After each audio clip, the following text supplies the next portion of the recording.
না না, আমি সহ্য করতে পারবো না, ওটা আমাকে দিও না। বাসুর ঘরে চিৎকার করে উঠল নতুন বউ। তানভীর বলল, চুপ, কোনো কথা বলবি না, বাপের জন্মে আমি এমন দেখিনি, প্লিজ তুমি ওটা সরাও, ওটা দেখলে আমার ভয় লাগছে। আমি তোর স্বামী, আমি যা চাই তোর তাই করতে হবে। তাছাড়া আজ বাসর রাত, এই রাতে স্বামীর ইচ্ছার বিরুদ্ধে কিছু করলে তোর গোনা হবে। তুই চোখ বন্ধ কর, কর বলছি। তানভীর ধমক দিয়ে সুমনাকে চোখ বন্ধ করিয়ে দিল। তারপর সুমনা একটা জোরে চিৎকার দিল। চিৎকার শুনে বাসর ঘরের দরজার সামনে চলে আসলো তানভীরের বড় ভাইয়ের বউ প্রিয়া এবং তানভীরের বাবা ও মা। তানভীরের বাবা বলল, বৌমা তুমি তাকে তাড়াতাড়ি দরজা খুলতে বলো, না হলে সে যে কোনো দুর্ঘটনা ঘটিয়ে ফেলবে। তানভীরের মা দোলা বেগম বলল, আহা তুমি এমন করছো কেন, তুমি যা ভাবছো তা নাও হতে পারে, আমি শিওর আমি যা ভাবছি সেটাই হচ্ছে। মা, বাবা যেটা বলছে সেটাই ঠিক, আমারও বাবারটাই মনে হচ্ছে। এদিকে বাসর ঘরে সুমনা বলল, আমি মরে যাচ্ছি, প্লিজ আমাকে মাফ করে দাও, আমি আর পারছি না। তোমাকে হাজারবার আমাকে বিয়ে না করতে নিষেধ করেছিলাম, তারপরও তুমি আমাকে বিয়ে করতে রাজি হলে, এখন এমন করছো কেন? সুমনা আবারও চিৎকার দিয়ে ওঠে। এদিকে তানভীরের বাবা মা ও ভাবি দরজার বাহিরে দাঁড়িয়ে উৎকণ্ঠায় সময় পার করছে। বৌমা, আজাদ গেল কই? ও থাকলে না হয় আমরা দরজা ভেঙে ভেতরে ঢুকতাম। এই চিৎকারটা তো অন্য কোনো কারণেও হতে পারে। তুমি একেবারে নির্লজ্জ হয়ে গেছো। তুমি যদি এতই লজ্জা পাচ্ছ তাহলে রুমের মধ্যে গিয়ে নাকে মুখে কম্বল মুড়ি দিয়ে শুয়ে থাকছো না কেন? ছেলের বাসর ঘরের সামনে দাঁড়িয়ে নতুন বউয়ের চিৎকার শুনছো?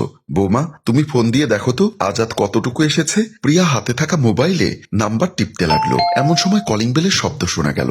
দোলা বেগম বলল, ওই তো মনে হয় আমার আজাদ এসেছে। প্রিয়া তাড়াতাড়ি গিয়ে দরজা খুলে দিল। আজাদের এক হাতে ছিল কাপড়ের ব্যাগ, অন্য হাতে ছিল শপিং ব্যাগ। প্রিয়া এগুলো হাত থেকে নিয়ে বলল, তাড়াতাড়ি তানভীরের বাসর ঘরের দিকে যাও। আজাদ বলল, কেন, তুমি কি নতুন বইয়ের চিৎকার শুনতে পাচ্ছ না? আমরা যেটা নিয়ে ভয় পেয়েছিলাম সেটাই হচ্ছে। আচ্ছা ঠিক আছে, আমি দেখছি।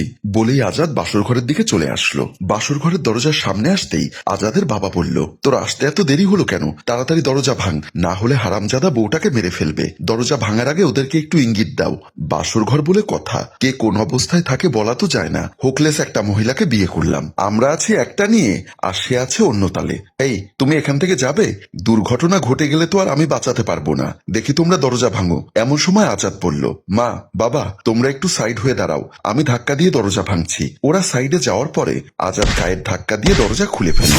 ওরা ভেতরে ঢুকতে ঢুকতে ততক্ষণ তানভীর সুমনাকে শেষ করে দিয়েছে।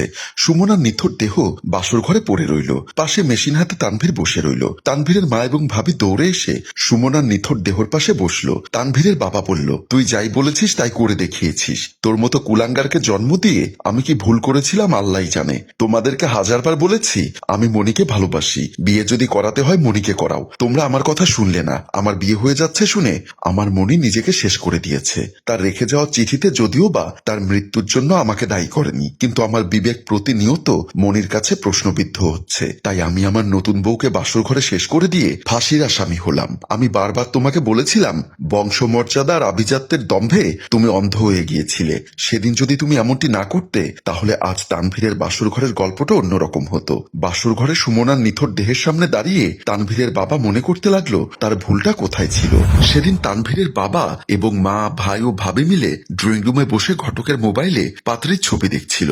ঘটক বলল, পাত্রীর নাম সুমনা, বাবার নাম শফিউল্লাহ, কুমিল্লার বুডিংচরে গ্রামের বাড়ি, থাকে এখানে। আপনাদের পছন্দ হলে এই মেয়ের সাথে আপনার ছেলের বিবাহ ঠিক করতে পারি। মেয়ে তো আমি আগেই দেখেছি। তানভীরের মাকে দেখাও। তানভীরের মা মোবাইলটা হাতে নিয়ে মোবাইলটাকে উল্টিয়ে পাল্টিয়ে চিৎকার করে মেয়েটার ছবি দেখতে লাগলো। পাশে বসা তানভীরের বাবা বলল, এভাবে কি দেখছো? কি যে বলো, আমার ছোট ছেলের বউ বলে কথা, একটু ভালো করে যাচাই বাছাই করে দেখতে হবে না? শুনেছ আহম্মকের কথা, ছবির মধ্যে উল্টিয়ে পাল্টিয়ে তুমি কি পরখ করে দেখবে? পাশে বসা আজাদের বউ বলল, দেখি তো মা, আমাকে দিন, আমি দেখি। বলেই শাশুড়ির হাত থেকে মোবাইলটা নিয়ে নিল। তারপর ছবিটা দেখে বলল, মাশাল্লাহ, চেহারা তো ভালো, মুখে শ্রী আছে। এই তুমি একটু দেখো না তোমার ছোট ভাইয়ের বউ হিসাবে মেয়েটাকে কেমন লাগে। বলে মোবাইলটা আজাদের সামনে ধরলো। আমার দেখে লাভ কি? যাকে বিয়ে করাবে তাকে দেখাও। তুই ঠিকই বলেছিস। বৌমা, তানভীরকে একটু ডেকে আনো তো। আজাদের বউ তানভীরকে ডাকতে গেল। ঘটক বলল, শফিউল্লাহ সাহেবের সাথে সম্পর্কটা করতে পারলে ভালো হবে। এই সমাজে ওনার প্রচুর নাম ডাক আছে। আমারও কি কম আছে নাকি? নরসিংদীতে খান বংশ বললে এক নামে চেনে। এমন সময় তানভীরকে নিয়ে তার ভাবি সেখানে আসলো। তারপর মোবাইলটা নিয়ে প্রিয়া বলল, দেখো তো তানভীর, মেয়েটা পছন্দ হয় কিনা। আমার পছন্দ অপছন্দের প্রশ্ন আসছে কেন? তোর বাবা তোর জন্য বিয়ের ঘটককে ডেকে এনে পাত্রী ঠিক করেছে। মা, তোমাকে না একবার বলে দিয়েছি, বিয়ে যদি আমার করতে হয় তাহলে ওই মোর্শেদ সাহেবের মেয়ে মনিকে বিয়ে করব। বাবা বসা থেকে উঠে গিয়ে বলল, আর একবার যদি ওই মোর্শেদের মেয়ের নাম তোর মুখে শুনি তাহলে থাপ্পড় থাপ্পড় দিয়ে সব কটা দাঁত ফেলে দিব। বাবা, আপনি এত উত্তেজিত হবেন না, আপনার প্রেশার বেড়ে যাবে। ছেলে যখন এত করে মোর্শেদের মেয়েকে বিয়ে করতে চায়, করুক না, তুমি চুপ করো। মোর্শেদের বংশমর্যাদার সাথে আমার বংশমর্যাদা যায় না। হুট করে পয়সাওয়ালা হয়েছে বলেই সে আমাদের সমকক্ষ হতে পারে না। তাই আমার দেহে প্রাণ থাকতে আমি কখনোই মোর্শেদের মেয়েকে আমার ছেলের বউ করে আনবো না। ঘটক, তুমি শফিউল্লাহ সাহেবের মেয়ের ব্যাপারে কথা বলো, বলে মমিন সাহেব ওখান থেকে চলে গেল। তানভীর ভাবিকে বলল, ভাবি তুমি যেভাবে পারো এই বিয়ে বন্ধ করো। আমি কিছুতেই মনিকে ছাড়া অন্য কাউকে বিয়ে করব না, বলে তানভীর চলে গেল। ঘটক বলল, এখন ছেলেমেয়েরা প্রেম ভালোবাসা করে বিয়ে করে ফেলে আমাদের ব্যবসাটা একেবারে শেষ করে দিল। বলতে বলতে ঘটকও চলে গেল। রাস্তার পাশে মনি দাঁড়িয়ে তানভীরের জন্য অপেক্ষা করছিল। তানভীর কাছে আসার সাথে সাথে মনি বলল, এমন সন্ধ্যার সময় কেন ডেকেছ? এ রাস্তা দিয়ে আমার বাবার পরিচিত অনেক লোকজন আসা যাওয়া করে, কেউ আমাকে দেখে ফেললে কেলেঙ্কারি হয়ে যাবে। এর চাইতে বড় কেলেঙ্কারি আমার জীবনে ঘটে যাচ্ছে। কেন, আবার কি হলো?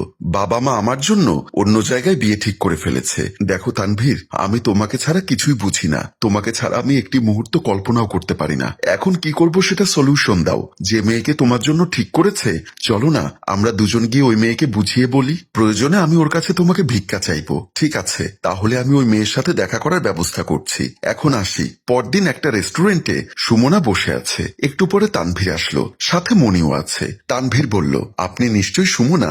জি, আমি সুমনা। আপনি নিশ্চয়ই তানভীর, আর উনি মনি। মনিকে কিভাবে চিনেন? আপনার সাথে আমার বিয়ের কথা ঠিক হয়েছে, সো আপনার অতীত বর্তমান সব জানা কি আমার উচিত নয়? আপনি যেহেতু জানেন তানভীরের সাথে আমার সম্পর্ক রয়েছে, তাহলে তানভীরকে বিয়ে করতে রাজি হয়েছেন কেন? প্রেম এবং বিয়ে দুটো ভিন্ন বিষয়। পরিণত বয়সে একটা ছেলের সাথে একটা মেয়ের রিলেশন হতেই পারে, এটা যে বিয়ে পর্যন্ত গড়াবে তার কোনো গ্যারান্টি ওয়ারেন্টি নেই। আমার কাছে প্রেমটা হচ্ছে ক্ষণিকের, আর বিয়েটা হচ্ছে আজীবনের। তার মানে আপনি সব জেনে শুনে ওকে বিয়ে করবেন? আমি দুটি পরিবারের সিদ্ধান্তের বাইরে যেতে পারবো না, সুতরাং আপনারা আমাকে ক্ষমা করুন, বলেই সুমনা রেস্টুরেন্ট থেকে বের হয়ে গেল। মনি বলল, আমার মনে হয় না মেয়েটা তোমাকে ছাড় দিবে। চলো আমরা পালিয়ে গিয়ে বিয়ে করে ফেলি। পালিয়ে গিয়ে বিয়ে করে কাপুরুষ, আমি কাপুরুষ নই। আমি যুদ্ধ করে তোমাকে জয় করব। তুমি বাসায় যাও, আমি দেখছি কি করা যায়। তানভীরও চলে গেল। মনি বসে বসে ভাবছে এই মুহূর্তে কি করা যায়। কেন জানি মনির মন বলছে সে তানভীরকে পাবে না। তাই মনি একটা কঠিন সিদ্ধান্ত নিয়ে ফেলল।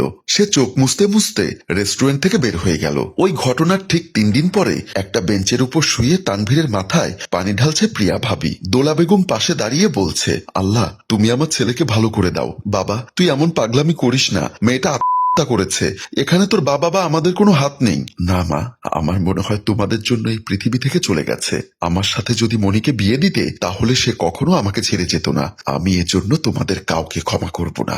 এমন সময় মমিন সাহেব এসে বলল, যারা আত্মহত্যা করে তাদের ইহকাল এবং পরকাল কোথাও হয় না। মেয়েটি যদি ভালো হতো সে কখনোই করতো না। সুতরাং আল্লাহ যা করেছে ভালোর জন্য করেছে। আমার ফাইনাল ডিসিশন, যতই ঝড় ঝাপটা আসুক শফিউল্লাহ সাহেবের মেয়ের সাথে তোর বিয়ে হবে। তানভীর শোয়া থেকে উঠে বসে বলল, তুমিও শুনে রাখো বাবা, তোমরা যদি আমার মতের বিরুদ্ধে বিয়ে দাও তাহলে বাসর ঘরে আমি যে কোনো একটা দুর্ঘটনা ঘটিয়ে ফেলবো। হয় মেয়েটা থাকবে, না হয় আমি থাকবো। বলে তানভীর ওখান থেকে উঠে চলে গেল। প্রিয়া বলল, বাবা বিষয়টা আরেকবার ভেবে দেখলে হতো না? আমার সিদ্ধান্তে আমি অটল, দেখবে দুদিন পরে সব ঠিক হয়ে গেছে। মোমিন সাহেব এতক্ষণ ধরে বিষয়গুলো ভাবছিল। আসলে সেদিন মোমিন সাহেবের এমন গোড়ামি করাটাও ঠিক হয়নি। দোলা বেগম এবং প্রিয়া সুমনার নিথর দেহের পাশে বসে বসে কাঁদছে। আজাদ বলল, বাবা বাইরে পুলিশ এসেছে। হ্যালো ভিউয়ার্স, আমাদের গল্পটি যদি আপনাদের ভালো লেগে থাকে তাহলে আমরা দ্বিতীয় পর্ব নিয়ে খুব শীঘ্রই হাজির হব। আপনারা যদি দ্বিতীয় পর্ব দেখতে চান তাহলে কমেন্ট করে জানিয়ে দিন। আমরা একদিন পরে ঠিকই এই পেজে এই গল্পের দ্বিতীয় পর্ব নিয়ে হাজির হব। ততক্ষণে আপনি আমাদের গল্পটি আপনার ফেসবুকে শেয়ার করে দিয়ে সবাইকে দেখার সুযোগ করে দিন। ধন্যবাদ।